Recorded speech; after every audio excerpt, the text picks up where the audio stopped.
Selamat datang di Apps Link Relation.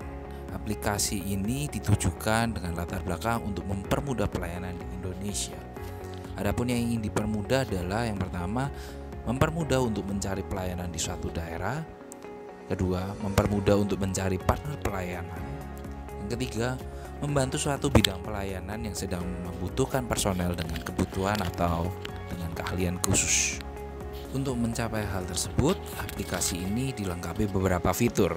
Yang pertama, fitur database. Database personal ini berisi kelengkapan info mengenai pelayanan, yaitu berupa nama personel atau pergerakan ataupun gereja, kemudian juga alamat dan tempat di mana pelayanan ini dilakukan, dan juga bidang pelayanan yang sedang dilakukan.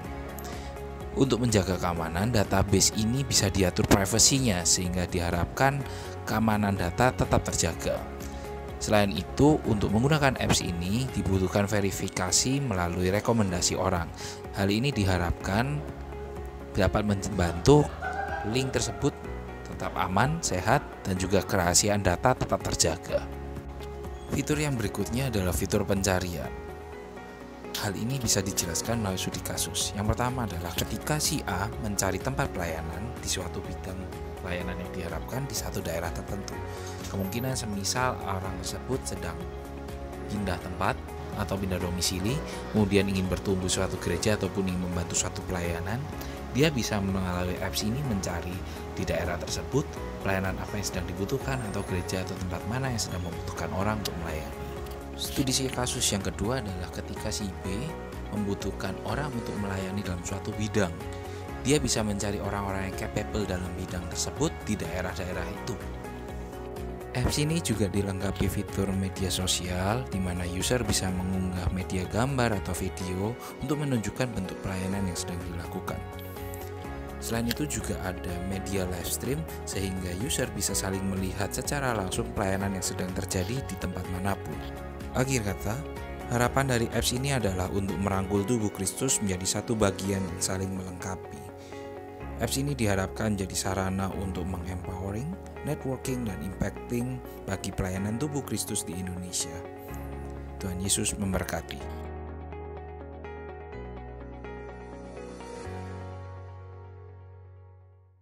Ya, wow, tepat sekali 3 menit ya. Waktu selanjutnya saya serahkan kepada Pak David.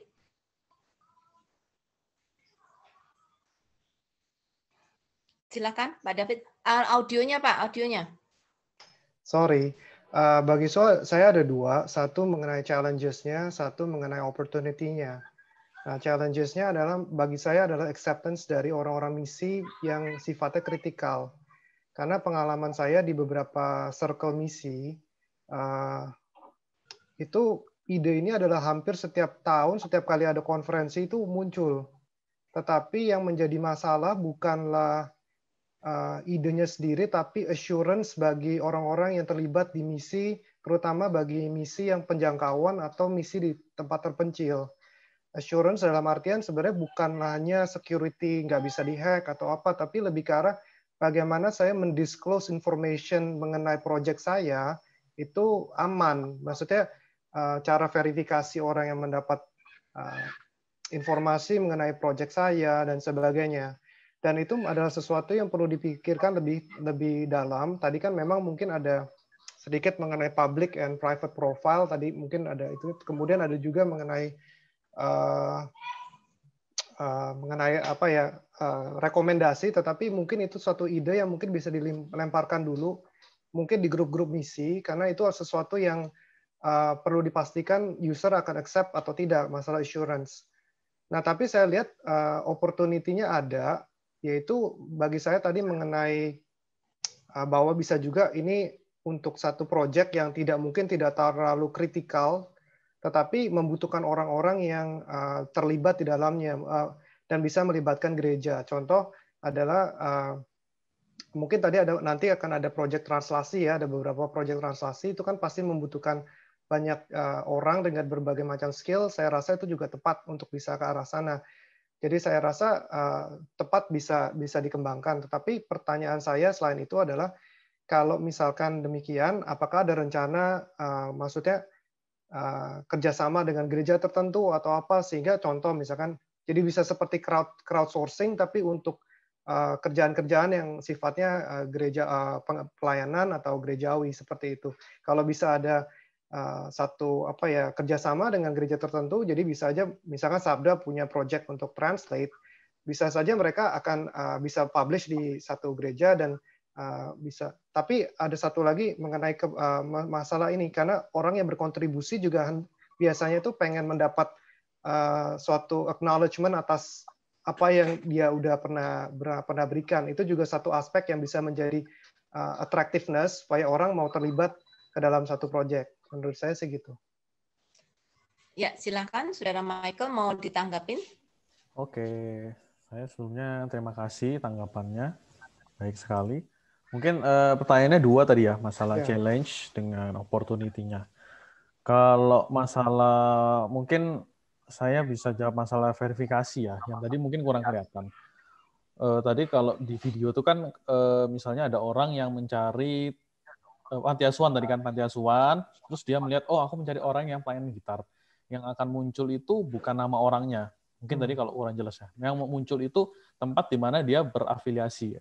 Bisa jadi itu organisasi atau mungkin gereja. Jadi tujuannya memang benar-benar tidak ini ya, menjaga privasinya gitu loh. Benar-benar menjaga privasi. Jadi yang di garis depan itu tempat di mana dia terafiliasi. Tapi kita nggak menutup kemungkinan nih, misalnya yang dia bergabung sebagai seorang diri itu nggak masalah. Cuma dari organisasinya sendiri juga bakal ngelihat orang ini tuh mutualnya siapa aja. Jadi verifikasinya kita di sana. Jadi misalnya mutualnya dia, oh pendeta ini. Jadi sebelum di-approve, sebelum di-accept dia boleh pelayanan di tempat saya bisa nanya dulu, Pak, betul nggak? Ini temannya Bapak, atau mungkin Bapak kenal dengan orang ini, kredibilitasnya gimana gitu loh. Karena di satu sisi platform yang tadi ya, jadi kan sebenarnya fiturnya kita ada yang lain, ada launch, ada media. Khusus yang map ini sebenarnya kami pikir khusus untuk orang-orang percaya. Karena yang saya dengar dari teman saya di church planting apa ya? Yang pokoknya penginjilan yang dikirim ke luar-luar gitu, itu benar-benar identitasnya sangat-sangat dijaga. Betul. Gitu. Itu juga saya baru tahu. Jadi itu makanya frontline-nya adalah organisasi dan perorangan bisa, tapi benar-benar verifikasinya harus jelas. Dia tuh relate-nya sama siapa yang bisa jadi kayak assurance-nya gitu lah. Itu untuk challenge-nya. Kalau opportunity-nya, rencana kita sih kalau cross-sourcing, ya betul. Kita kerjasamanya nggak limited sama gereja sih. Movement komunitas apapun bisa, Sabda ya juga bisa. Jadi semua yang sifatnya organisasi bisa bergabung. Dan nanti kan mungkin lebih ke arah pelayanan ya, kayak gitar dan lain-lain. Tapi sebenarnya enggak. Jadi misalnya saya mencari, saya butuh konsultasi tentang keuangan nih. Di mana ya yang kira-kira ada? Nanti bisa muncul juga keuangan. Oh, dia terafiliasi dengan gereja tertentu, dia bisa nanya orang katanya di gereja Bapak ada yang ngerti tentang keuangan ya, itu juga bisa. Jadi tidak limited untuk pelayanan aja sebenarnya. Terus mungkin ya sisa sedikit waktunya. Ini ada tambahannya mungkin tidak kelihatan juga. Nanti misalnya sudah terjadi kerjasama, itu nanti kan juga ada report, ada feedback, juga sebenarnya bisa ngasih rating juga ke usernya. Kira-kira setelah dia melayani kayak gimana nih? Jangan-jangan setelah dia membagikan materi kok ternyata sesat, siapa tahu kan. Jadi ada semacam itu dan juga ada semacam CV-nya juga, pernah pelayanan di mana saja. Begitu sih mungkin. Iya. Iya.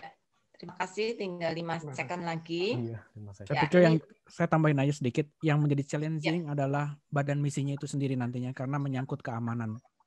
Itu aja sih. Emphasize dari Pak David tadi. Iya. Iya, terima kasih Pak.